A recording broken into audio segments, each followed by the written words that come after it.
Invocando a proteção divina, declaro aberta a 4ª sessão ordinária neste 28 de fevereiro de 2023. Em discussão a ata da 3ª sessão ordinária realizada em 14 de fevereiro de 2023. Não havendo quem queira discutir, a tenho por aprovada. No item expediente e correspondência, indago ao secretário-geral se há expedientes e correspondências. Agradeço, excelência. Uma boa tarde a todos. Não temos, presidente. Agradecemos, secretário doutor Luciano.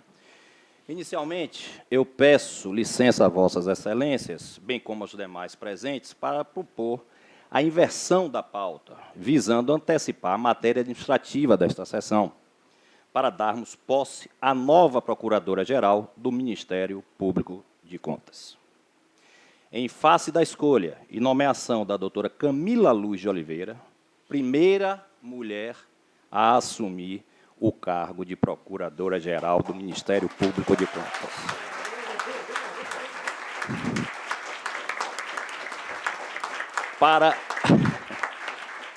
Para o próximo biênio, conforme ato exarado pelo excelentíssimo governador Jerônimo Rodrigues, publicado no Diário Oficial do dia 25/2/2023. Convoco a doutora Camila Luz para a leitura do juramento do cargo.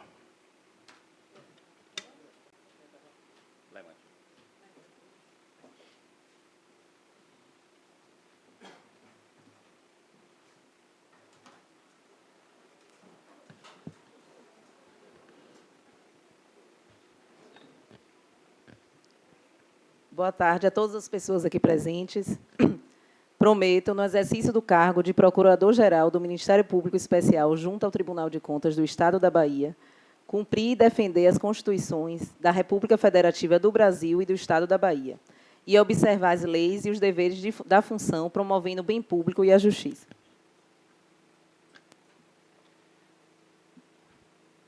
No pleno exercício da presidência, considero empossada no cargo de Procuradora-Geral do Ministério Público de Contas, junto ao Tribunal de Contas do Estado da Bahia, para o biênio 2023-2024, a Procuradora Camila Luz de Oliveira. Uma salva de palmas.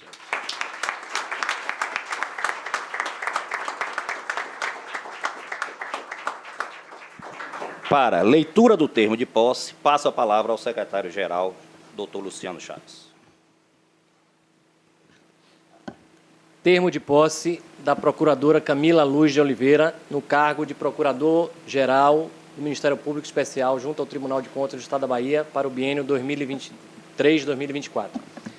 Aos 28 dias do mês de fevereiro do ano de 2023, na sessão plenária dessa Corte de Contas, foi dada posse pelo excelentíssimo senhor conselheiro presidente Marcos Vinícius de Barros Presídio, a Procuradora Camila Luz de Oliveira, no cargo de Procuradora-Geral do Ministério Público Especial junto ao Tribunal de Contas do Estado da Bahia para o biênio 2023-2024, para o qual fora nomeada, conforme decreto do excelentíssimo senhor governador do Estado da Bahia, Dr. Jerônimo Rodrigues, publicado no Diário Oficial do Estado do dia 25 de fevereiro de 2023.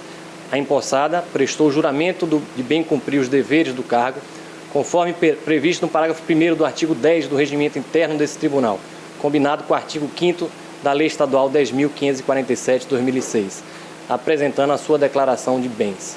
E para constar eu, Luciano Chaves de Farias, secretário-geral, lavrei o presente termo de posse que vai assinado pelo excelentíssimo senhor conselheiro presidente e pela excelentíssima senhora procuradora-geral empossada.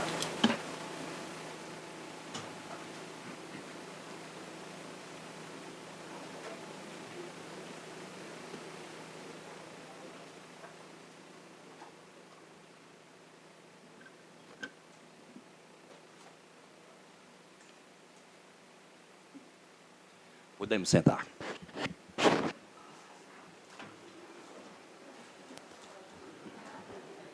Concluídos os trâmites protocolares para a posse da Procuradora-Geral de Contas, desejo à doutora Camila Luz muito sucesso nessa nova missão. Estou certo de que o Parquê de Contas, agora na pessoa de doutora Camila, continuará fazendo um brilhante trabalho, como sempre fez, atuando de forma impávida na função de cuidar do respeito às leis, buscando a defesa da ordem jurídica, do regime democrático e dos interesses sociais. Foi sorte. Aproveito a oportunidade, doutora Camila, para externar o meu contentamento em ter a sua companhia nesta bancada.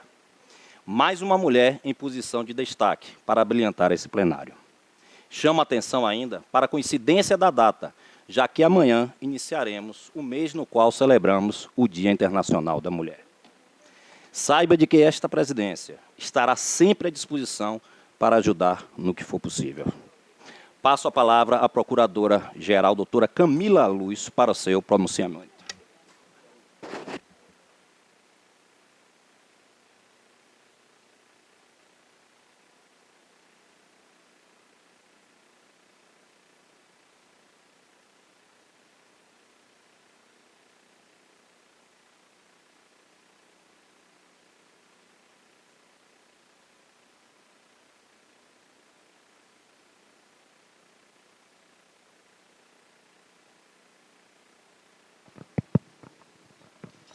Boa tarde a todas as pessoas aqui presentes. Excelentíssimo senhor presidente do Tribunal de Contas do Estado da Bahia, conselheiro Marcos Presídio, em nome de quem eu cumprimento os demais conselheiros aqui na mesa. Excelentíssimos senhores procuradores do Ministério Público de Contas, doutor Maurício Calef, doutor Marcelo Siqueira, doutor Tarcísio Carvalho e doutora Érica Almeida. Ilustríssimo secretário da sessão, doutor Luciano Chaves. Queridos amigos e familiares. Hoje é um dia de grande emoção. Ser a primeira mulher a conduzir o Ministério Público do Estado da Bahia é motivo de muita honra para mim.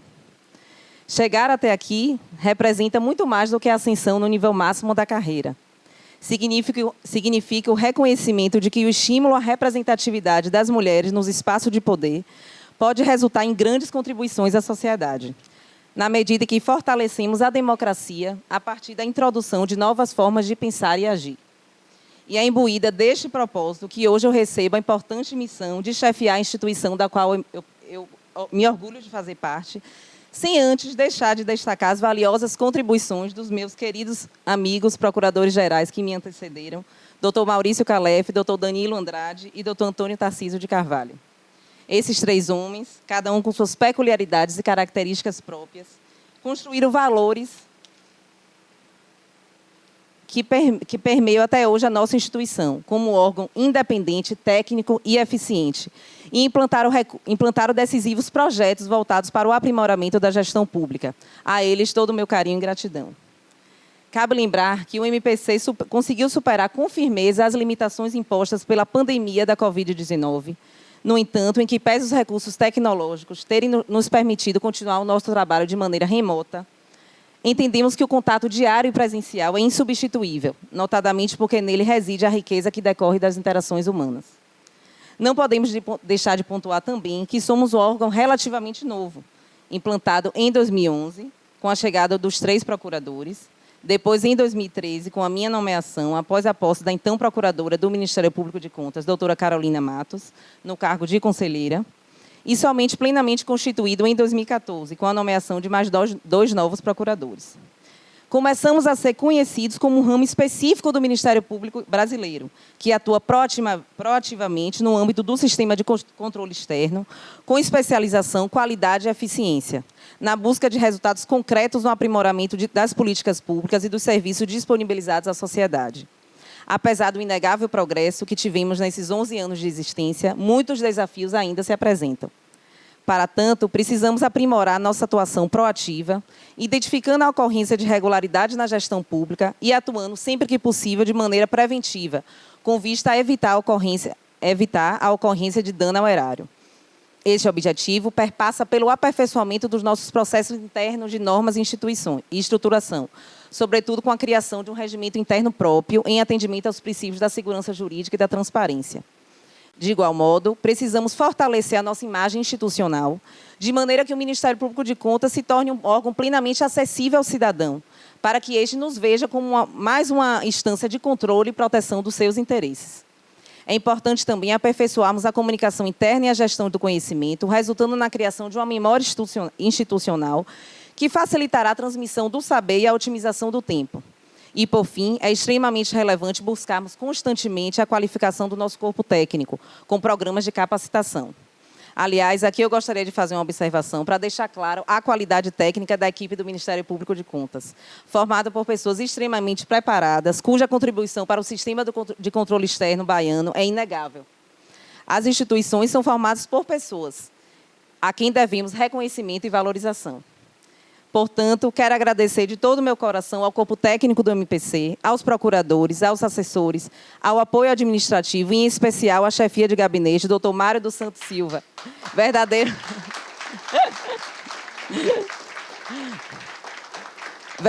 guardião do nosso órgão, aquele que não mede esforços para ajudar quem precisa. Quero agradecer ainda, senhor presidente, senhoras e senhores, a todos aqueles que me fizeram chegar até aqui, pois me deram o amor e o apoio para que eu conseguisse superar todos os obstáculos. Em primeiro lugar, Deus, pois a fé que tenho nele nunca me deixou sucumbir. Aos meus pais, aos meus tios, à minha avó, às minhas irmãs, aos meus amigos queridos, ao meu esposo e aos meus filhos, Clara e João. São eles que dão sentido à minha vida e me ensinam todos os dias a ser forte. E, por fim, termino a minha fala, senhoras e senhores, reafirmando que temos uma importante missão pela frente. Mas quando trabalhamos com o que amamos, quando acreditamos no nosso propósito maior e quando temos as pessoas certas ao nosso lado, o caminho se torna mais leve e prazeroso. Muito obrigada.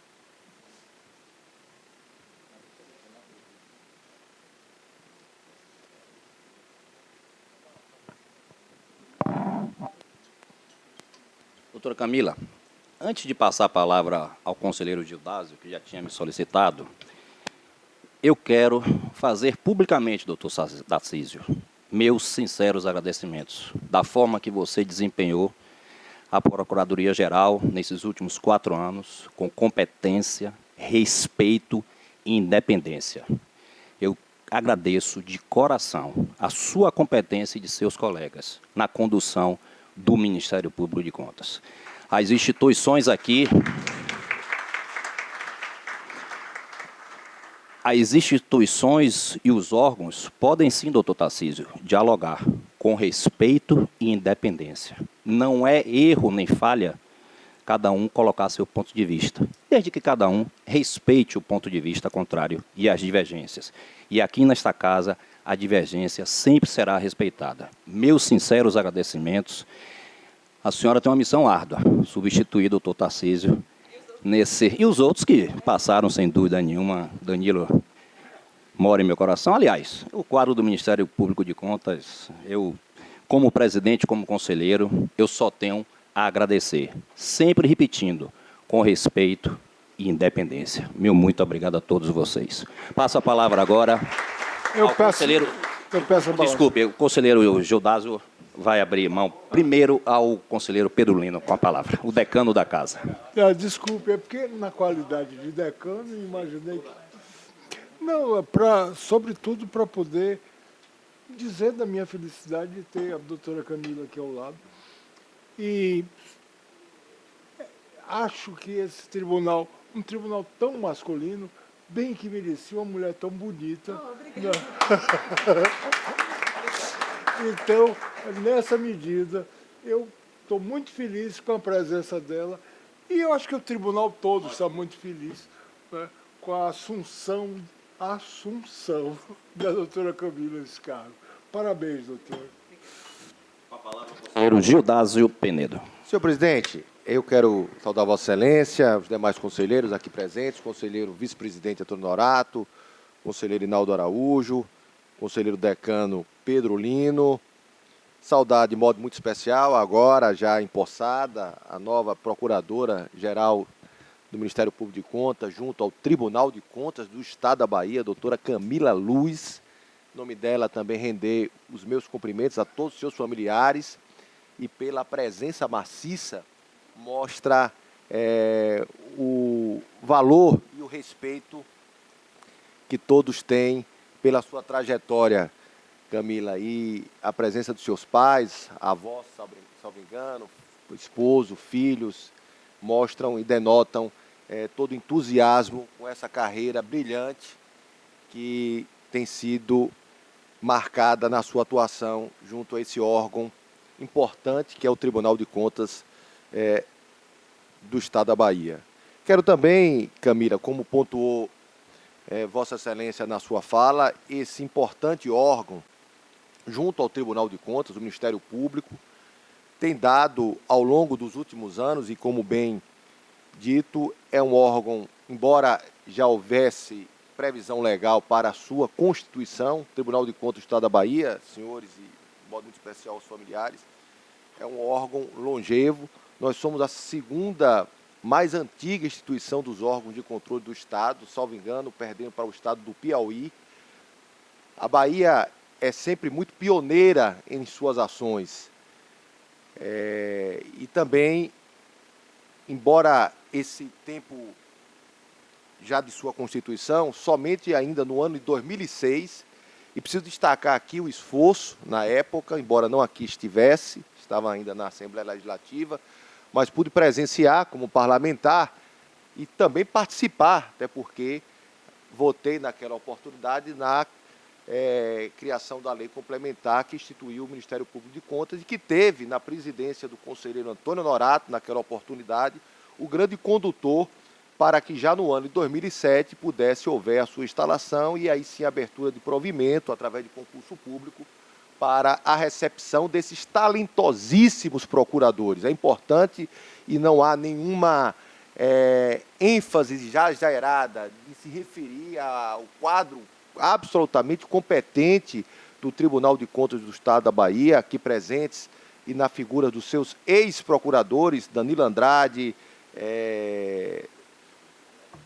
Maurício Calef, doutor Tarcísio Carvalho, doutor Marcel, doutora Érica, que se juntam e se somam à Camila, dando contribuições valiosíssimas na atuação dos órgãos de controle. O parecer do Ministério Público de Contas, bem como da auditoria, embora não tenha caráter vinculativo nas decisões dos conselheiros e aqui os julgadores, eles efetivamente têm dado um brilho, enriquecendo o debate, trazendo discussões, aprimorando, sobretudo, a atuação dos órgãos de controle, na sua função judicante administrativa, que finaliza no dia de hoje com o seu julgamento. Então é importante destacar, como pontuou o conselheiro Marcos Presídio, presidente dessa corte, as importantes e relevantes contribuições que vocês, nas diversas áreas de atuação, têm dado para o aprimoramento do nosso sistema.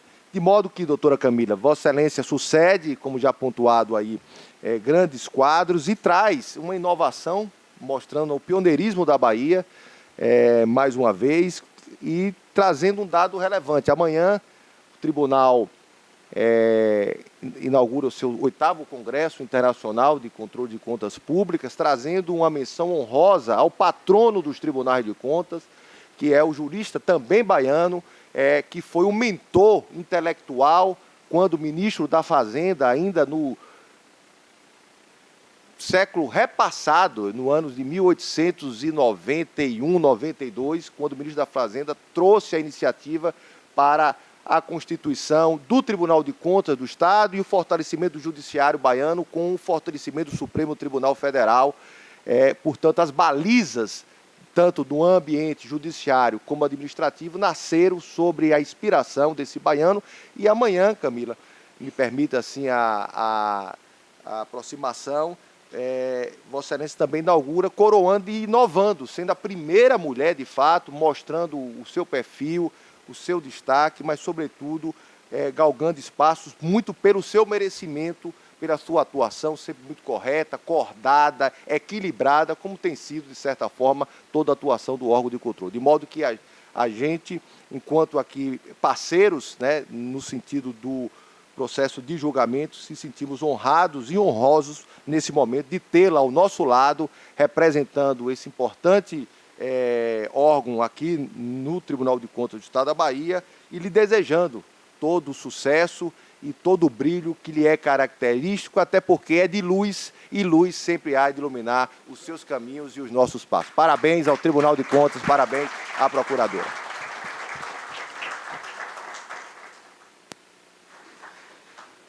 Conselheiro Gildardo, nós agradecemos as palavras. E, doutora Camila, a senhora pode se dirigir, abraçar, ser cumprimentada e celebrar com sua família e seus amigos. Desculpe, conselheiro Rinaldo, não tinha visto o seu pedido da parte. Com a palavra, o conselheiro Rinaldo Araújo. Senhor presidente, senhores presentes, senhoras presentes, este momento tão iluminado, eu não poderia deixar de registrar, ainda que em breves palavras, a minha satisfação de ter aqui nesta bancada mais uma talentosa, mais uma representante de um órgão que muito tem contribuído para o engrandecimento deste Tribunal de Contas. A doutora Camila senta aqui por suas competências, por seu trabalho, por sua dedicação e, acima de tudo, porque ela mostrou no breve discurso que fez. Aliás, tivemos aqui alguns discursos memoráveis, presidente. Vossa Excelência enalteceu o brilhantismo desses jovens talentosos componentes do Ministério Público de Contas. Quem olha para esses, e vou falar em aspas, com o maior carinho do mundo, meninos e meninas pela jovialidade, não percebe em primeiro momento a qualidade técnica e o preparo profissional de cada um deles. O tribunal foi extremamente agraciado quando, por suas portas, recebeu vocês. Doutora Camila também, no seu discurso, enalteceu o que se realizou, o que se conseguiu ao longo desses anos, mas com muita mestria e inteligência, traçou aqui o seu plano estratégico de trabalho. Chegou ali com simplicidade, com um sorriso que tenho certeza que herdou da senhora sua mãe, porque aqui quando cheguei, senhor presidente, a primeira coisa que fiz depois de cumprimentá-la, foi conhecer praticamente todos a bela família.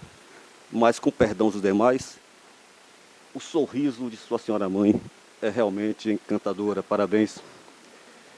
A pequena Clara, eu não vi o João. João está presente? Pois bem. Por isso eu perguntei, a pequena Clara, ela está me olhando ali, querendo me ver. Parabéns, portanto, pela bela família. E a doutora Camila chegou com a simplicidade, com a felicidade, emocionada, e fez um retrato, mostrou o que precisa ser feito ainda mais para melhorar o nosso Ministério Público de Contas do Estado da Bahia.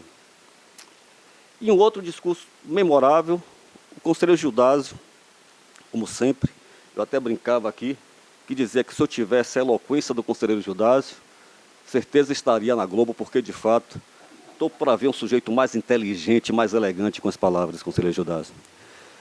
E Vossa Excelência, de certa forma, de certo modo, até adiantou um pouco o comentário que eu queria fazer, porque meu discurso seria muito breve, porque eu apenas iria dizer assim, olha, o presidente de fato acertou quando disse que o Ministério Público é um órgão brilhante, porque tem talentosos profissionais iluminados.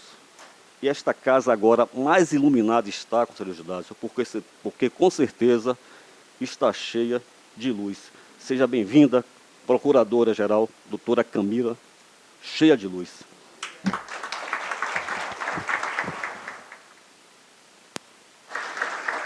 Conselheiro Honorato solicita a palavra qual? Como sempre, no sacrifício. Porque falar depois de vocês todos, para mim, não é fácil. Mas eu não podia ficar calado, senão podia até parecer que o conselheiro Honorato tinha alguma coisa contra a nossa procuradora.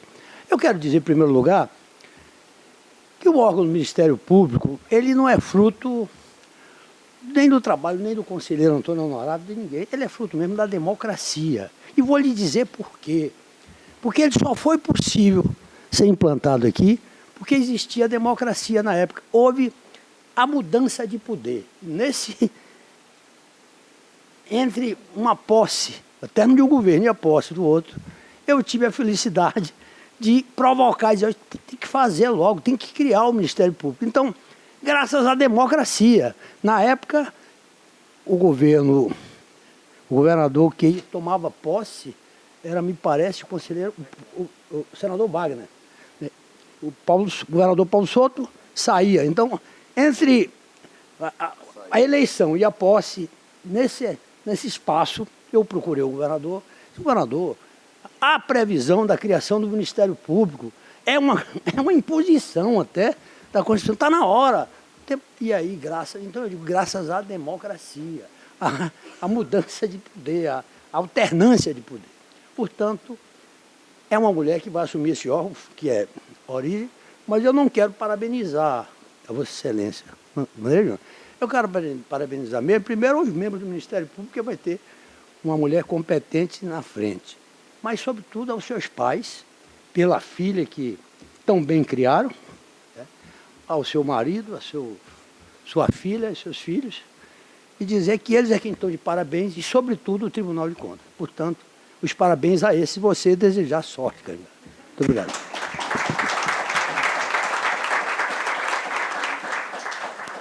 Senhores, eu vou pedir permissão para liberar a doutora Camila para ir ser homenageada e abraçada pela família. Eu convido o doutor Tarcísio para fazer parte da mesa para darmos continuidade ao rito da sessão.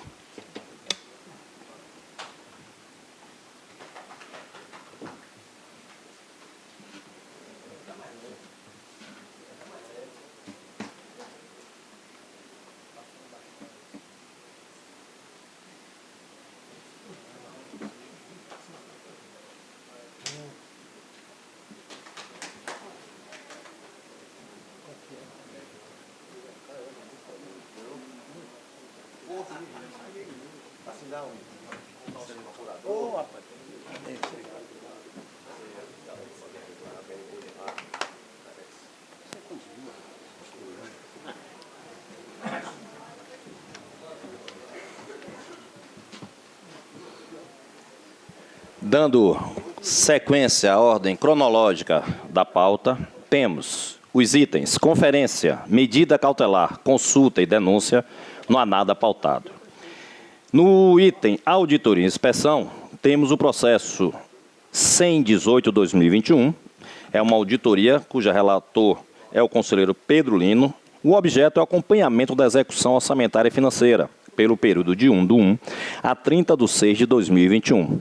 O órgão de origem é a Secretaria de Turismo do Estado da Bahia, Setur.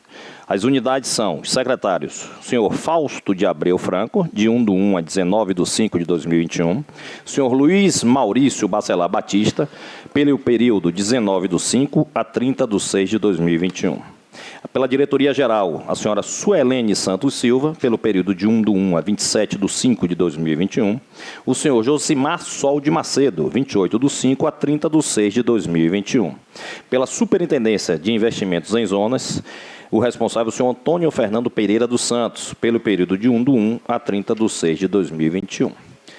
Pela Turística, Suinvest, pela Superintendência de Promoção e Serviços Turísticos, o senhor João Henrique de Jesus Meireles Paulilo, de 11/6 a 30/6/2021. Pela Superintendência de Fomento ao Turismo do Estado da Bahia, o senhor Diogo Rodrigues Medrado, pelo período de 1/1 a 30/6/2021. Nesse momento, eu passo a palavra ao relator, conselheiro Pedro Henrique Lino. Eu agradeço, senhor presidente.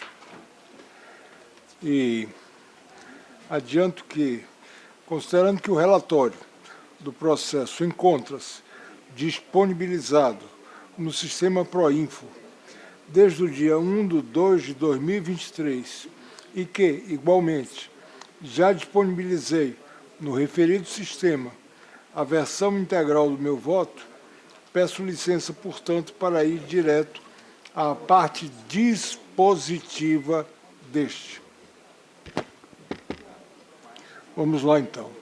Resolvem, se for o caso, os senhores conselheiros do Tribunal de Contas do Estado da Bahia, reunidos em sessão plenária, à unanimidade, pela conversão do presente feito em tomada de contas, com fulcro no artigo 156 do Regimento Interno do TCE-BA, a fim de instrumentalizar a apuração, apreciação e julgamento das graves irregularidades evidenciadas no processo de auditoria subexamine, as quais, ao que tudo evidencia nos autos, provocaram dano ao erário estadual.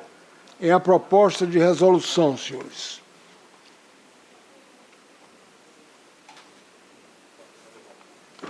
E eu coloco em discussão. Não havendo quem queira discutir, a tenho por aprovado, indago Vossa Excelência se fará conferência do feito. Confiro, senhor presidente. Dou por conferido, conselheiro Pedro Lino, e agradecemos. O item prestação de contas, não temos processos pautados. No item recursos, nós temos os processos apensados, é o TCE 3645-2019 e o TCE 5119-2019. É uma apelação, cuja turma é o conselheiro relator, conselheiro Gildásio Penedo, e o revisor, conselheiro Hinaldo da Paixão. Os recorrentes são o Núcleo de Atuação da Procuradoria-Geral do Estado da Bahia junto a esse tribunal e o Ministério Público de Contas do Estado da Bahia. O procurador do Estado foi o senhor Francisco Luiz Borges da Cunha. Pela procurador do Ministério Público de Contas foi Dr. Maurício Calef. A resolução recorrida é a 24/2019 da segunda Câmara deste tribunal. Notificado foi o senhor Cláudio da Silva Neves. O advogado do senhor Cláudio da Silva Neves, também notificado, o doutor Marcos Vinícius Leal Gonçalves, OAB Bahia, 26.271. Informo também, antes de passar a palavra ao conselheiro Gildásio, que há um pedido de sustentação oral formulado pela ex-secretária do município, na pessoa da doutora Tatiane Almeida Matos, que fará a sustentação em nome do senhor Cláudio Neves, oportunidade em que já defiro o pedido e comunico que, após o voto da turma, Vossa Senhoria terá 10 minutos prorrogáveis por mais 5 minutos. Nesse momento, eu passo a palavra ao relator, conselheiro Gildásio Penedo. Senhor presidente, senhores conselheiros, todos aqueles que nos acompanham aqui, quer de forma presencial ou virtualmente, já que as sessões têm sido transmitidas ao vivo, senhor presidente, pelo canal do YouTube. Passo aqui também a cumprimentar os gestores presentes também nessa sessão. Passo ao relatório, senhor presidente. Os autos em epígrafe tratam de recursos interpostos pela Procuradoria-Geral do Estado, PGE, e pelo Parquê Especial, tendo como objetivo a reforma da Resolução 00024/2019, tirada no processo TCE 004943/2009, e na qual apreciada as contas dos termos de adesão de número 04/2007, firmado no âmbito do convênio 024/2006, tendo como objeto a construção de 100 casas populares no loteamento Novo Brasileirinho 2, situado em Ponta de Areia, município de Itaparica. Inicialmente, os presentes processos epigrafados tramitaram separadamente, logrando reunião em face de comando. Impontos, portanto, examiná-los de forma conjunta. A PGE sustenta em suas razões que o gestor assumiu o risco de não execução do objeto por repassar os recursos disponibilizados pelo Programa de Subsídio à Habitação do Interesse Social, PSH, para a autoconstrução diretamente pelos beneficiários, pessoas, no entanto, desprovidas, segundo a PGE, de qualificação técnica ou preparo para a execução das obras e gerir os recursos, incorrendo assim em culpa in elegendo, acrescentando ainda, segundo a PGE, que não fosse a adoção em si do sistema de autoconstrução dos moldes já descritos, a comissão responsável pelo acompanhamento da obra de fiscalização dos recursos públicos foi composta ainda por 3 beneficiários do programa, dela não constando qualquer membro designado pelo município, o qual sequer indicou servidores da Prefeitura ou profissionais com expertise na área de acompanhamento de obras e aplicação dos recursos, colando a hipótese culpa e vigilando, dada a inexistência de fiscalização efetiva. Essa, portanto, foi, em síntese, a argumentação da PGE.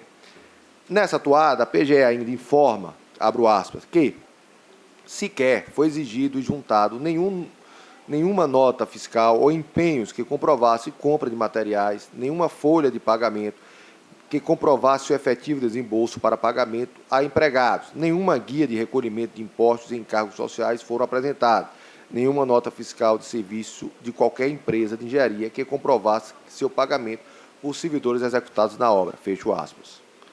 E considerando que não restou concluída nenhuma unidade habitacional, conforme positivado nas vistorias realizadas pela SEDU e pela COBEC, a par do registro das péssimas condições de acesso e inexistência de esgotamento sanitário, fornecimento de água e energia elétrica, ficou, segundo a Procuradoria-Geral do Estado, caracterizado o descumprimento do ajuste, disso decorrendo a necessidade de reformar o deciso recorrido a fim de desaprovar as contas e, portanto, em alcance o senhor Cláudio da Silva Neves, gestor da municipalidade na época. Do seu turno, o Ministério Público de Contas aduz em seu recurso que o gestor não formalizou uma prestação de contas de convênio, somente apresentando documentos quando o Estado em sede de tomada de contas, sendo que nenhum deles comprovava a despesa incorrida, e que pese haver declaração da Secretaria de Desenvolvimento Urbano, SEDU, no sentido do cumprimento do objeto do convênio, o relatório de visita técnica realizada em 28 de setembro de 2009 informava que, dos R$ 953.257 repassados, 77,98% total, apenas R$ 403.873, ou seja, 33,04%, foi executado, pontuando que até 2008, final do mandato do citado gestor, haviam sido repassados ao município R$ 483.977, sendo R$ 422.377 recursos do Estado e R$ 61.120 recursos da União. Aliás, 422.300 da União e 61.120 do Estado, de acordo com o processo TCE 0051-119/2019. De sorte a evidenciar a falta de comprovação regular dos recursos repassados, tampouco resultando e provado o cumprimento do objeto celebrado, tornando-se positiva a desaprovação das contas, com a consequente condenação do senhor Cláudio da Silva Neves na devolução dos valores então recebidos. Nesse passo, o Parquê de Contas enfatiza ainda que, mesmo no sistema de autoconstrução ou de mutirão, persiste o dever do gestor em zelar pela regular aplicação dos valores percebidos do Estado, tomando-se como, abro aspas, imprescindível que as despesas realizadas estejam suportadas por documentos idôneos, devidamente atestados pelos responsáveis, acompanhados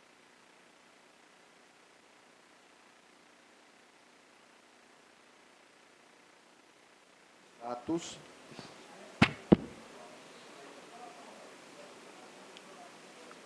que garantam e permitam aferir o nexo financeiro entre os recursos públicos repassados e o dispêndio efetuado pela realização do objeto. Fecha aspas, a representação ministerial. O MPC ainda prossegue em seu apelo, sublinhando que a circunstância de o município de Itaparica ter optado pela realização de obra de construção das casas objeto do ajuste com exame através do sistema de mutirão ou autoconstrução não torna o mencionado ente público mero repassador de recursos, desonerado do MUNOS de zelar pela regular aplicação dos valores recebidos, impondo-se assim a emissão do juízo reprovativo sobre essas contas com imputação de débito do valor correspondente. Essa, portanto, foi a argumentação do Ministério Público de Contas. O recorrido, portanto, o gestor compareceu aos autos e alegou que foram executadas 48 casas, sendo 26 unidades cobertas e 22 unidades em ponto de cobertura, sem telhado, número de casas construídas em número maior que inicialmente estava previsto no cronograma físico-financeiro do convênio, que eram de 33 casas até dezembro de 2008, e que tal assertiva foi constatada pela SEDU, quando atestou a execução de 100% da primeira etapa do convênio, aditando essa ordem de considerações com o fato de que a execução da obra e a aquisição do respectivo material de construção não ficavam sob a responsabilidade do município, dado que, no sistema de mutirão ou autoconstrução, esse dever cabe aos próprios beneficiários e que todo o processo de aquisição do material tinha a participação e a fiscalização dos membros pessoalmente ou por seus representantes. O gestor afirma ainda que toda a documentação comprobatória da execução das respectivas obras, embora não encaminhadas à Secretaria pelo seu sucessor, encontravam-se em sede da Prefeitura Municipal de Itaparica, abre aspas, com exceção dos extratos bancários e à vista do sistema de autoconstrução, o aspecto relevante, conforme previsto na cartilha do PSH, seria o cumprimento do cronograma físico-financeiro como atestado no relatório vista da SEDU, do número 611, mediante o qual foi comprovada a execução de 37,03% dos serviços programados, correspondente ao valor de R$ 452.646,20, superior assim ao montante então repassado pelo Estado de R$ 422.377, mesmo havendo serviços não executados em relação ao total de 100 unidades habitacionais programadas. No tocante à fiscalização da obra, a tese do gestor, aportada em pronunciamento do Tribunal de Contas da União, era no sentido de que caberia à SEDU, ao agente financeiro e ao Ministério das Cidades tal responsabilidade, desonerando-o, portanto, de qualquer responsabilidade nesse aspecto, de sorte que os recursos deveriam ser desprovidos. Submetidos os pronunciamentos à TEG, Assessoria Técnica Jurídica desta Casa, veio a lume opinativo e conclusivo pelo provimento dos recursos com a reforma da rescisão, a fim de serem desaprovadas as contas referentes ao termo de adesão, todavia reconhecendo o alcance do senhor Cláudio da Silva Neves, cujo montante, todavia, deveria ser apurado proporcionalmente ao percentual dos recursos estaduais e o percentual dos recursos de contrapartida, impondo assim o valor de débito de R$ 30.810,80, dos quais não foram devolvidos ao erário, com atualização monetária e incidência de juros e mora, contados da data em que a verba foi repassada à data do efetivo pagamento. Esse, portanto, foi o opinativo da TEG. Evoluído como derradeira e necessária manifestação, o Ministério Público de Contas, e aí sobre o aspecto do custo legis, sobreveio o parecer na linha do conhecimento e provimento de ambos apelos, em virtude de não haver identificado documentos comprobatórios do emprego dos valores repassados, abro parênteses, recursos públicos estaduais no montante de R$ 422.377 recebidos pelo município de Itaparica e por ele disponibilizados para desaprovar as contas, imputando-lhe ainda ao senhor Cláudio Neves o montante de R$ 422.377. Encontrando os autos na condição de julgamento, o excelentíssimo conselheiro Marcos Presídio, na época, relator do feito, elaborou o relatório e o submeteu ao elevado crivo do revisor. O eminente conselheiro Inaldo Araújo, tendo sua excelência, na oportunidade, revisor, ex-vido do artigo 44 e do artigo 71 do parágrafo 1 do regimento interno, solicitado diligência, aliás, à coordenadoria competente a fim, abro aspas, de que se avaliasse se assiste razão ou não as alegações feitas tanto pela defesa oral realizada pelo processo original, quanto pelo senhor Cláudio da Silva Neves em sede de recurso. Os autos, então, foram baixados para a primeira coordenadoria de controle externo, por determinação do relator, a qual elaborou parecer técnico, abro aspas, que corrobora todo o entendimento autorial nos autos do convênio já manifestado em sede de desaprovação da apresentação do conto do número 024/2006 e o termo de adesão 004/2006, bem como constam as razões recursais que se mostram coerentes com todas as constatações e inobservância dos citados instrumentos. Os autos evoluíram novamente para o Ministério Público de Contas, que manteve seu opinativo, colhendo-se em seguida nova manifestação do parquê, o qual encareceu nova diligência, desta vez com o escopo do exame da unidade técnica. Procedida a audiência da gerência 1A, ficaram reiteradas as argumentações anteriores, em virtude da posse do conselheiro Marcos Presídio, aí que assuma a relatoria do feito. Nesse propósito, determinar a notificação ao subscritor das contras-razões, a fim que trouxesse o processo indispensável instrumento de defesa, de mandato, para tentar o trocinho escrito no parágrafo 2º do artigo 104 do NPC. Esse é o relatório que caminha à época o conselheiro Inaldo Araújo para a devida manifestação e solicito novamente essa sentada, senhor presidente. Antes de passar a palavra ao conselheiro revisor, tem uma questão de ordem solicitada pelo conselheiro Pedro Lino, conselheiro Rinaldo, e eu, posteriormente, repasso ao senhor. O senhor pediu uma questão de ordem, me parece, em relação a esse processo. Não exatamente, senhor presidente. Na verdade, para o conselheiro Gildas estava falando, para cumprimentar o conselheiro Gildas pelas palavras dele, sobretudo porque hoje o Bahia está completando o bicentenário 2 vezes. Então, eu não poderia deixar de estar cumprimentando o conselheiro Gildas, que eu sei que ele gosta tanto do Esporte Clube Bahia. Sim, e aproveito, portanto, dado que estou cumprimentando o conselheiro Gildas, para declarar meu impedimento nesse processo. Impedimento Obrigado, declarado e registrado, conselheiro Pedro Lino. Com a palavra o conselheiro revisor Inaldo Araújo. Conheço o relatório, excelência. Voto, conselheiro Gildas Penedo. Perfeitamente, excelência. Portanto, o relatório devidamente apresentado, com a anuência do revisor, passo à proposta de voto. Consoante exposto no relatório,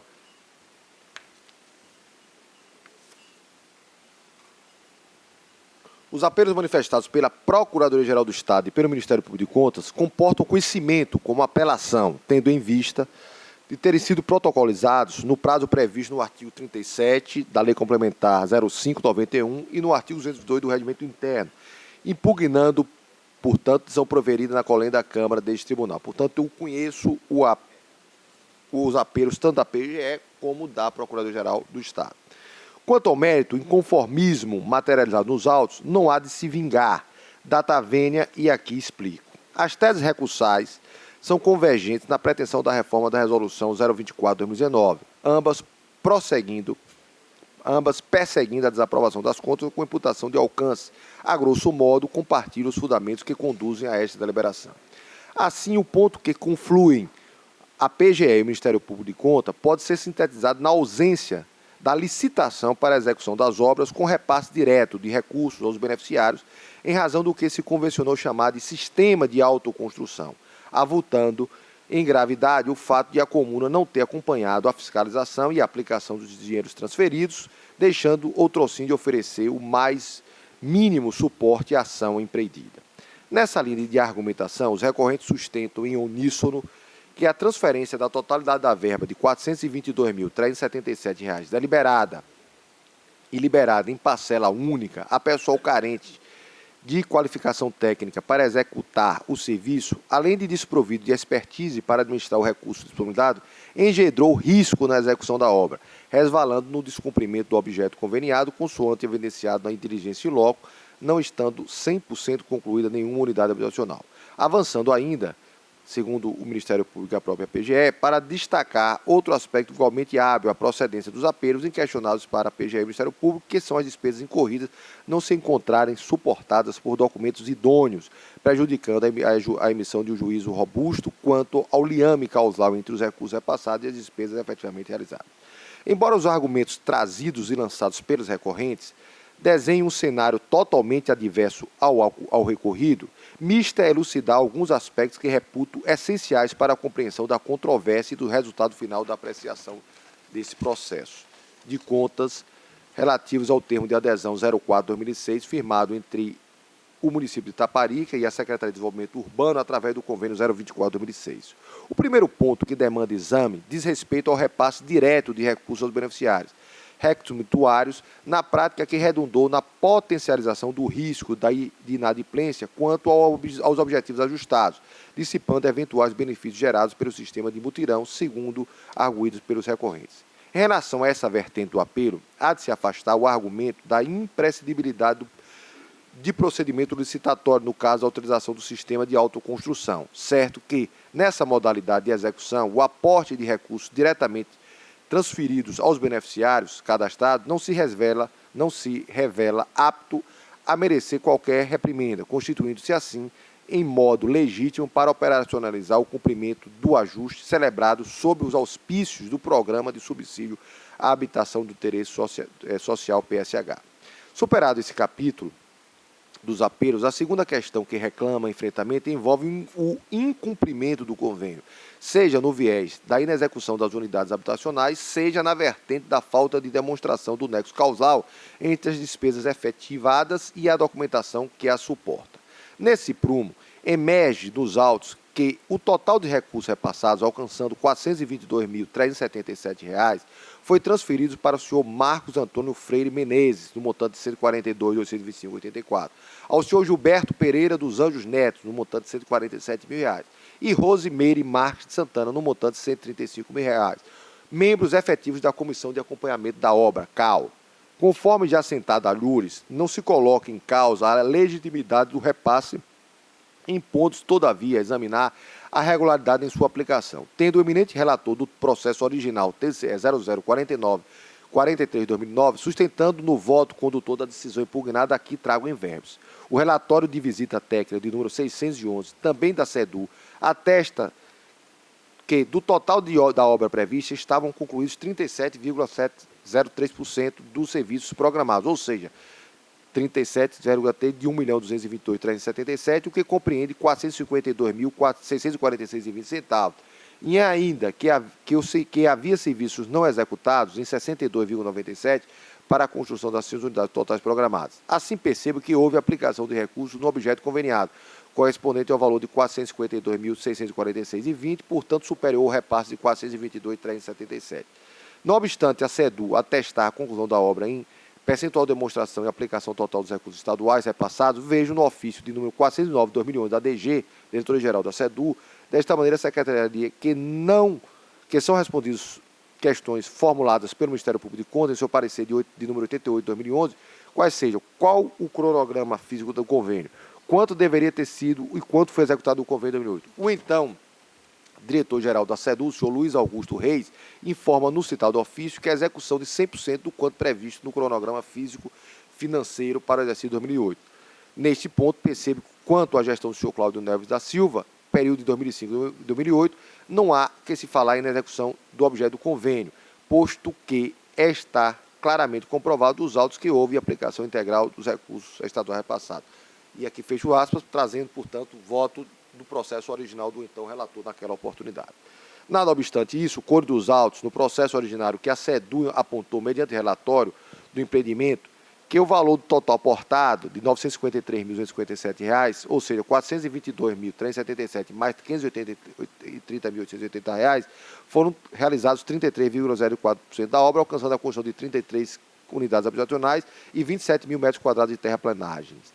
Merece ainda registro o passo do aludido parecer, no qual refere que o mesmo em face da juntada das cópias dos cheques, extratos bancários e formulários não foi exibido nota fiscal de empenho comprobatório da aquisição do material, o pagamento do serviço relacionado à obra, inexistindo folha de pagamento a empregados ou mesmo guia de acolhimento ou encargos sociais. Do exposto, impede avançar na identificação da natureza da obrigação assumida pelo município de aderir o citado convênio 024/2006, na medida em que, dito esse enfoque, definirá o regime de responsabilização a ser observado. A defesa oferecida pelo recorrido, portanto pelo gestor, trilha na linha de que o município figura como mero repassador dos recursos. Isso porque é adotada na hipótese do sistema de autoconstrução, no qual a obra é tocada diretamente pelos beneficiários do programa, enfatizando que cabe à Comissão de Acompanhamento CAL a aplicação do dinheiro transferido e a administração da obra em ordem a exonerar de qualquer responsabilidade comum. A tese esgrimida pelo senhor Cláudio da Silva Neves merece ser acolhida com reservas, sob o risco de conceder a todo e a qualquer gestor o bile indetermine, absolvendo, portanto, de zelar pela efetividade do princípio republicano em verdadeiro desestímulo ao controle das contas públicas. Com efeito, a relativização das exigências elencadas no termo de adesão não pode redundar no esvaziamento desse instrumental imprescindível para materializar a contábil, motivo pelo qual cumpre aferir em que medida o transpasse de recursos se mostra apto para obstar o sancionamento da conduta, transferindo aos executores da obra a responsabilidade exclusiva pelos atos praticados, sejam de forma comissiva ou omissiva. Nesse passo, tenho que a transferência direta dos valores se deu licitamente, não se podendo responsabilizar diretamente o prefeito em virtude da eventual fragilidade no acompanhamento da execução da obra ou de sua fiscalização, aspecto que consubstancia o objeto do apelo. Questionar a regularidade desse repasse é investir contra o aspecto fundamental do desenho do programa, derruindo justamente um dos seus pilares. Aqui impõe-se ressaltar que a crítica possível pode e deve ser direcionada ao modelo adotado, cujo tempo revelou carecer de aprimoramento de toda a ordem. Todavia, ainda que reconheça as fragilidades desse arranjo, descabe nesse momento retroagir para alcançar o ajuste em foco, motivo pelo qual conheço dos apelos para, no mérito, negar esse provimento. É o voto, senhor presidente. Agradecemos, conselheiro Gildásio. Como se manifesta o revisor, conselheiro Inaldo da Paixão? Com o relator. A turma converge e eu passo a palavra à doutora Tatiane, conforme sustentação oral solicitada anteriormente. Com a palavra a doutora Tatiane, pelo tempo de 10 minutos, sendo possíveis prorrogar por mais 5 minutos. Boa tarde a todos, boa tarde à mesa, boa tarde ao pessoal que está aqui assistindo. Eu venho aqui agradecer a compreensão, né, dos conselheiros, dizer mais uma vez que o PSA ele não pode ser entendido como um convênio à luz da Instrução Normativa 01 de 97, que era o que prevalecia à época, porque ele tem uma legislação específica. Ele foi um programa criado por uma lei federal 10.998 de 2004, tem o seu decreto 5.247 de 2004 e portaria interministerial, Ministério da Cidade e Ministério da Fazenda, no qual tem algumas peculiaridades em que o Ministério das Cidades ele fazia o leilão com instituições financeiras. Essas instituições financeiras ganhavam o leilão para a construção de unidades habitacionais de interesse social no Brasil. E as instituições financeiras que ganharam esses leilões para construir no Nordeste foram procuradas pelo governo do Estado da Bahia à época. O governo do Estado da Bahia disse: você financia os 80% que o Ministério da Cidade está dando para o financiamento das casas e eu financio os 20%, que é o valor de cada mutuário beneficiário. Ou seja, dessa forma, o governo do Estado da Bahia atraiu para si muitas unidades habitacionais para serem construídas no Estado para pessoa de baixa renda.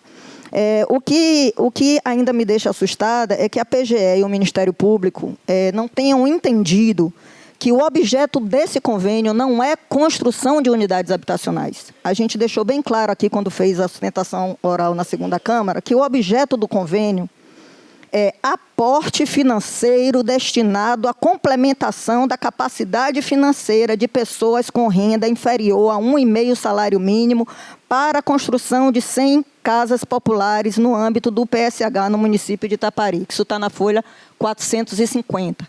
O elemento de despesa que consta na folha 658 do processo é o 44, 40, 42 auxílios. Não é 44, 90, 51 obras. E nem é compra de material de construção. E aí eu fico me perguntando, quais seriam os comprovantes de despesa para um elemento de despesa que é auxílio? Eu poderia comprar material de construção? Eu poderia licitar uma obra? Se assim tivesse feito, teria incorrido no ilícito, apropriação indébita de recurso de terceiro. Porque esse recurso é destinado a cada beneficiário do PSH que assinou um contrato de mútuo com a Cobanza. Esse contrato está na folha 38 e na folha 40 do processo, no relatório analítico da aplicação do recurso, que lista os contratos de mútuo celebrado entre beneficiário mutuário e a instituição financeira Cobanza, onde consta nome e CPF dos 100 beneficiários, inscrição no CADMUT e o valor do financiamento de cada unidade habitacional, R$ 4.223,76, e o prazo para financiamento de 72 meses. A gente acostou também o acórdão do TCU 1345 de 2010, que trata do PSH no âmbito do Estado da Bahia e tira todas essas dúvidas e corrobora para tudo que nós dissemos na nossa sustentação oral.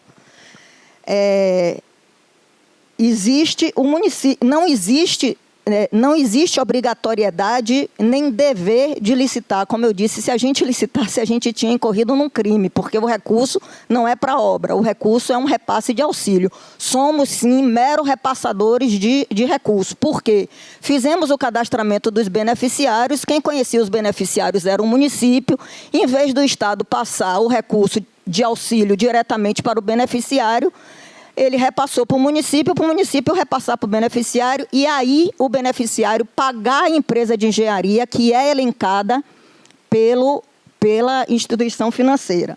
E isso não sou só eu que estou falando, não. O TCU fala isso no acórdão dele. O que temos mesmo, o TCU fala, abre aspas, o que temos mesmo subsidiada é uma típica operação de mútuo. Os beneficiários cadastrados pelos órgãos ou entidades organizadoras assinam um contrato de financiamento com a instituição financeira e um contrato de empreitada global com a construtora. Nesse caso, a lei de licitação não deve incidir, pois a aquisição do bem não se dá pela administração pública, segundo o artigo 2º da Lei 866 de 93.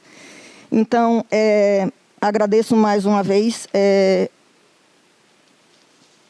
aos conselheiros aos assessores que puderam nos escutar e puderam acatar a nossa sustentação e a nossa defesa, dizendo mais uma vez que os comprovantes de despesa desse convênio são os cheques repassados para os beneficiários e, posteriormente, para os membros da comissão de acompanhamento da obra, como foi elegido pelos próprios beneficiários. Foi levantado pela PGE que a comissão de acompanhamento de obras não tinha ninguém com capacidade para acompanhar uma obra, mas a legislação pede que a comissão de acompanhamento de obra seja formada por beneficiários. Infelizmente, não tinha nenhum engenheiro, nenhum arquiteto com renda inferior a 1,5 salário mínimo para fazer parte dos beneficiários do PSH, então por isso que não havia engenheiro nem arquiteto e só os beneficiários da obra que fazem parte da comissão de acompanhamento de obra. Outro ponto muito importante que eu preciso esclarecer aqui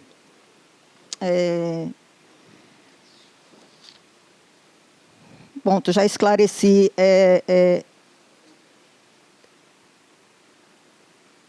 o relatório de visita 611 da folha 643 da Lavra da SEDU, ele atesta que tudo que estava lá construído foi construído até 2008, porque o engenheiro Leone Putnik, no relatório de visita 611, que consta na folha 643, atesta a execução de 37,03%, que é o valor de 452 mil, e o mesmo relata que, segundo informações dos moradores, as obras encontram-se paralisadas desde 2008.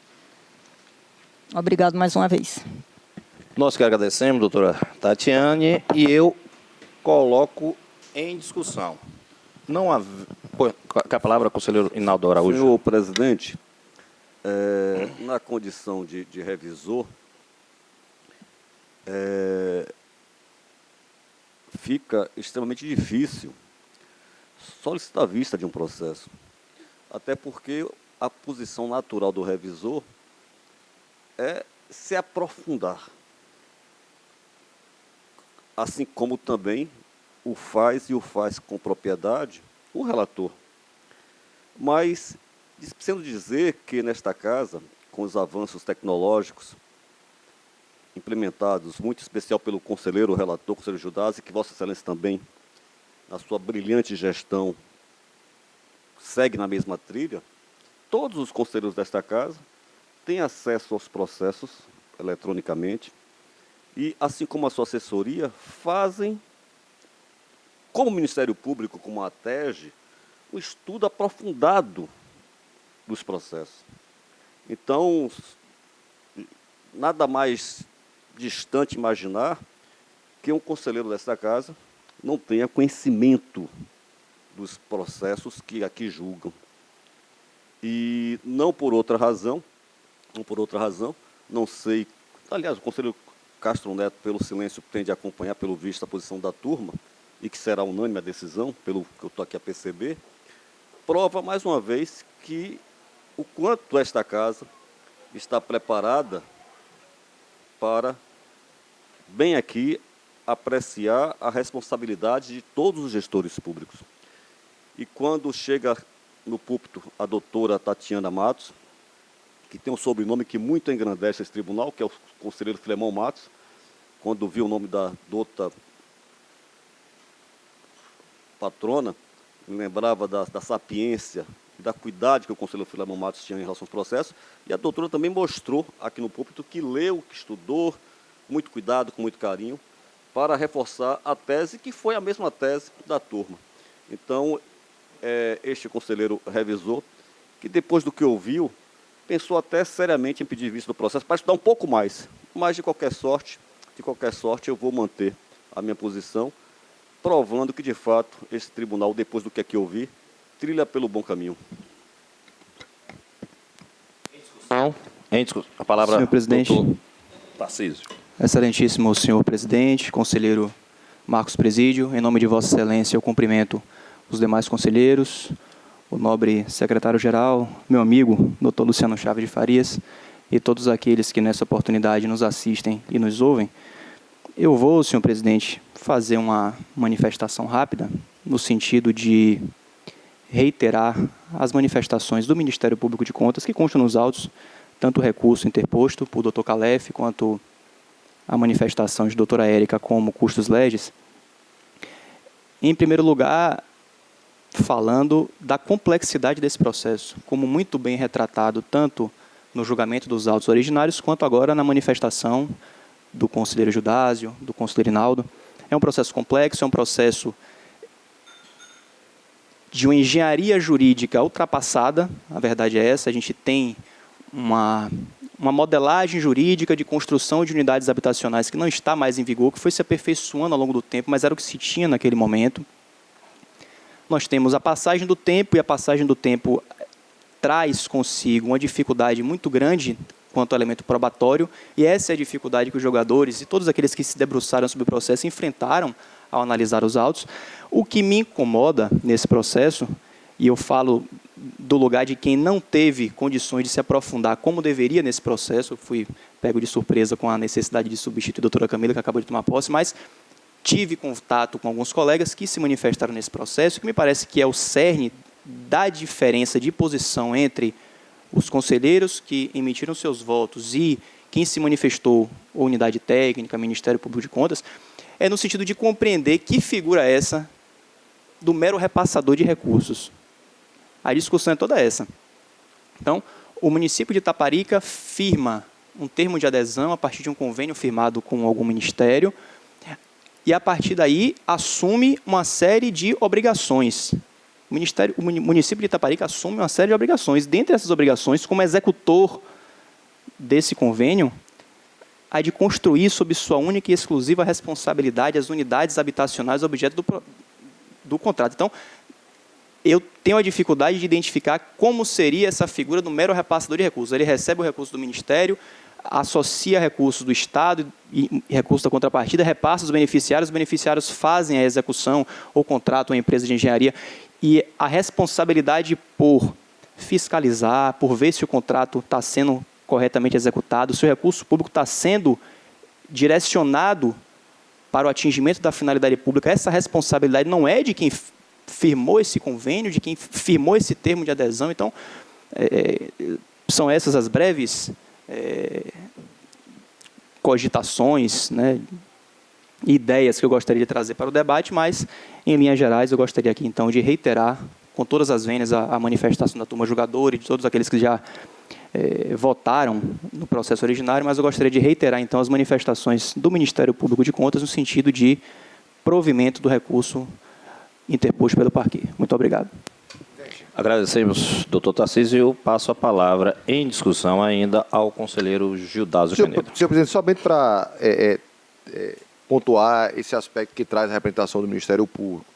E, de fato, assiste razão, tanto é que, em relação a essa tese defendida pelo gestor, de certa forma respaldado na própria confecção do modelo adotado, do chamado PSH, a gente enfrenta isso, inclusive, com reservas. A gente deixa isso muito assentado, que não é possível a aceitação na sua totalidade desse argumento. O que nós entendemos, e conselheiros Antônio Honorato, conselheiro Inaldo Araújo nesse momento, e a própria representação do Ministério Público, é justamente a contemplação dessa situação, a realidade fática. Esse é um programa que, efetivamente, ele nasceu e foi fadado ao insucesso. Esse exemplo de procedimento não se resume somente ao município de Itaparica. Essa modelagem adotada pelo governo federal e com a anuência, de certa forma, dos estados, que, como forma de garantir a contrapartida do mutuário, dada a carência e a própria fragilidade socioeconômica dessas populações, foi abarcada pelo Estado, se mostrou absolutamente ineficiente. Esse exemplo do município de Itaparica não é o único que existiu em todo o estado da Bahia. Eu me recordo claramente dessa modelagem, que acabou, de certa forma, sendo reformada, salvo engano, da medida 460.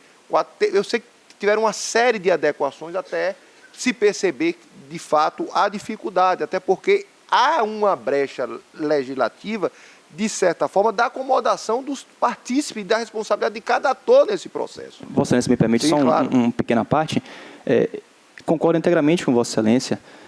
A gente vê que é trazida uma regra, né, uma obrigação que é atribuída à unidade executora, que é essa regra de responsabilidade também pela construção das unidades habitacionais, mas até respeitando a fala da doutora Tatiana Matos, ela fala que a transferência do valor aos beneficiários era feita a título de auxílio, ou seja, como se fosse um benefício assistencial e não propriamente um recurso que seria direcionado para a execução do convênio. Então, assim, de todo modo, eu trago aqui perplexidades, né? Não somente em relação a como esse convênio foi esboçado, como ele foi gerido, mas muito em função de um desconforto, vamos dizer assim, com a aprovação de contas num contexto em que a gente não tem documentação, a gente não tem comprovação de cumprimento do objeto, em que,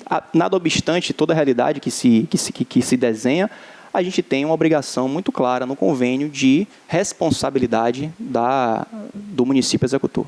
Perfeitamente. Só para efeito de esclarecimento e, de certa forma, de tranquilidade desse plenário, embora não haja, de fato, a caracterização dos elementos por força da própria concepção da natureza desse ajuste, há evidência, né, de que, no que cabe efetivamente ao corte temporal do gestor que está sendo e que foi signatário desse ajuste, a própria Secretaria de Desenvolvimento Urbano atesta, de certa forma, a conclusão dentro daquilo que foi repassado para a consecução do ajuste. Então, de certa forma, isso tranquiliza. O fato é que, na gestão sucessora, seja pela própria dificuldade, há aqui um absoluto e claro exemplo de desperdício de dinheiro público e que, efetivamente, nós não podemos, é uma questão até de bom senso nesse momento, à luz de 12, 14 anos depois, se responsabilizar tão somente a gestão municipal pela inexecução, porque ao final e ao cabo não houve sequência desse convênio, praticamente recurso público federal, inicialmente, parte do Estado também, acabaram sendo desperdiçados, mas por todo esse contorno, me parece, nesse momento, por uma questão também de elementos dos autos e da própria segurança jurídica das decisões dessa Corte, manter a decisão originária da primeira Câmara no primeiro julgamento. Portanto, eu conheço dos apelos, né, por tempestismo, mas nego o provimento mantendo a decisão da Câmara, senhor presidente. Agradecemos, conselheiro Gildásio. Encerrada a discussão, só nos resta, em votação já, colher voto da manifestação do conselheiro Antônio Norato. Ele acompanha a turma, a proposta vencedora do conselheiro Gildásio Penedo, seguido pelo revisor, e eu indago Vossa Excelência se fará a conferência do feita. Faço sim, presidente, nesse momento. Dou por conferido. Melhor redação. Dou por conferido. Próximo processo da pauta é o processo TCE 7284-2005. Porém, encontra-se prejudicado pela ausência do conselheiro revisor, conselheiro João Bonfim. Próximo item, embargo de declaração, nada pautado, matéria administrativa já foi antecipada, requerimentos e indicações, comunicações e moções. Gente. Só para organizar, o conselheiro Antônio Norato, o conselheiro Inaldo e Vossa Excelência, o conselheiro Gildásio Penedo. Comunico por sugestão do Ministério Público de Contas sobre o estamento do processo TCE 0045559-2021 relativo à prestação de contas do Gabinete do Secretário de Saúde, exercício 2020, até que seja ultimado o julgamento da inspeção no TCE 008874-2020 e no TCE 003682-2020, que abordam irregularidades comuns às analisadas no presente processo na forma do artigo 65, inciso 2, linha B do regimento interno desta Corte de Contas. É a primeira comunicação. Primeira comunicação. Eu posso ir a segunda? Comunico por sugestão do Ministério Público de Contas sobre o estamento do processo TCE 004563-2021 relativo à prestação de contas de coordenação executiva de infraestrutura da rede física, entidade vinculada à Secretaria de Saúde, referente ao exercício 2020, até que seja ultimado o julgamento da inspeção TCE 008874-2020, que aborda a irregularidade comum às analisadas no presente processo na forma do artigo 65, 2, a linha B do regimento interno da Corte de Contas.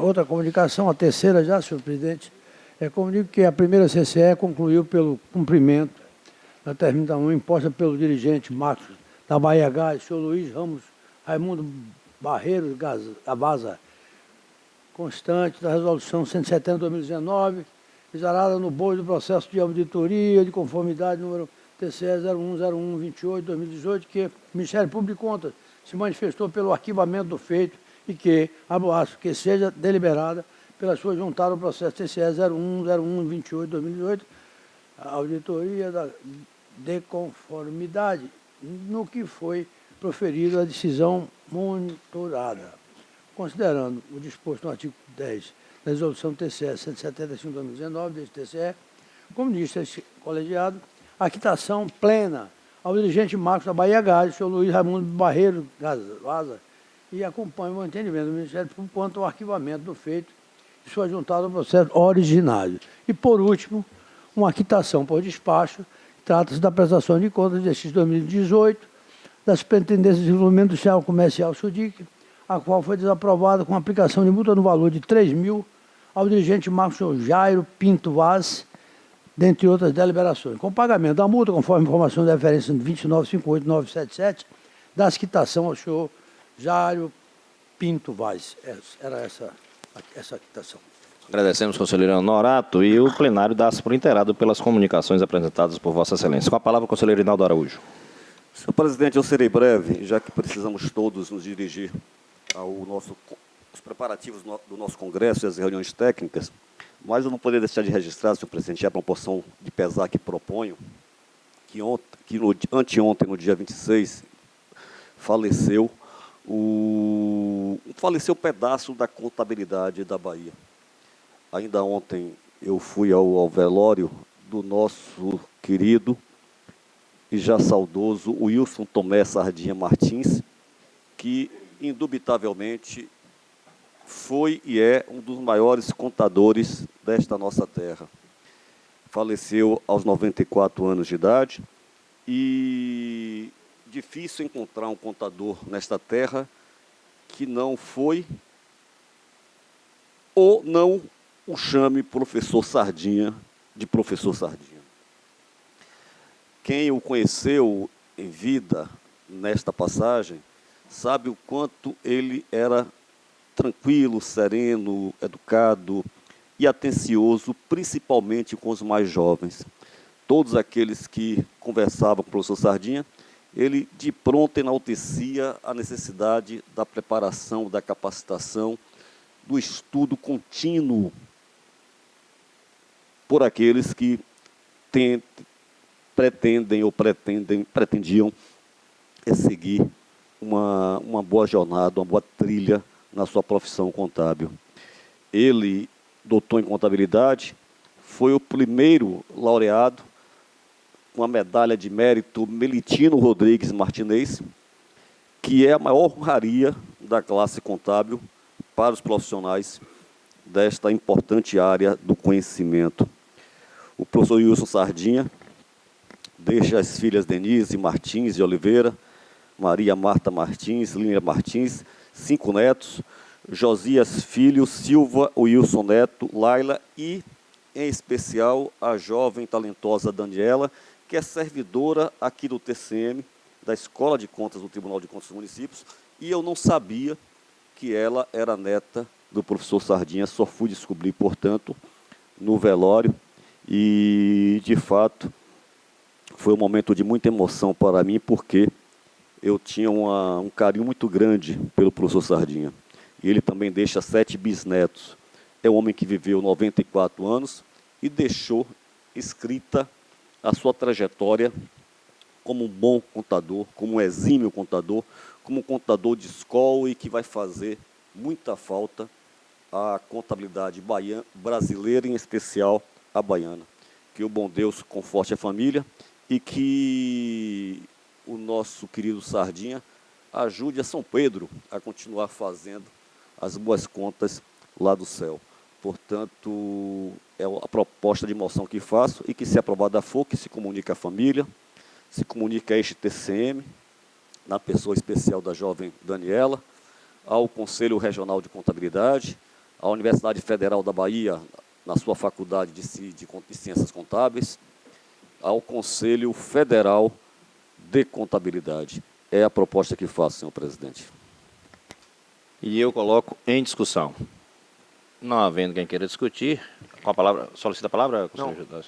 Não havendo quem queira discutir, eu tenho por aprovado, indago que Vossa Excelência fará a conferência do feito. Salvo redação, excelência. Agradecemos, conselheiro Rinaldo, e passo a palavra ao conselheiro Judas Penedo. Senhor presidente, trago uma quitação por despacho do processo TCE 00373-2020, porque percebo o cumprimento da multa imposta pelo acordo 0156-2002, proferida por este tribunal,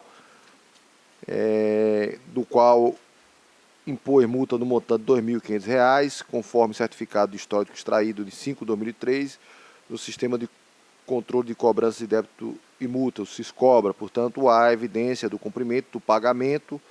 O gestor, o senhor Fernando Luiz Vieira de Araújo, portanto, faz prova da comprovação do adimplemento desta multa. Eu confiro quitação encaminhando à Secretaria-Geral, com a permissão de Vossa Excelência, no sentido do conhecimento dessa decisão. Temos o conselheiro Judas, plenarização por inteirado, nada mais a tratar, vou passar aí para o último item da pauta, o que ocorrer. Não havendo nenhuma manifestação. Sim, muito bem lembrado, conselheiro Gildazo Penedo. Eu quero aproveitar a oportunidade, antes de dar o encerramento, e reiterar o convite amanhã, abertura do 8º Congresso Internacional, que será no Hotel De Ville, às 15 horas. Contamos com a presença do público em geral, dos nossos servidores, técnicos, conselheiros, membros do Ministério Público de Contas, da importância desse evento, e amanhã nos veremos lá na abertura e, por conta do evento, não teremos sessão na próxima quinta-feira. Retornaremos o plenário nas sessões de terça-feira na Câmara, pela manhã, e pelo plenário à tarde. Muito obrigado a todos e declaro encerrada a presente sessão.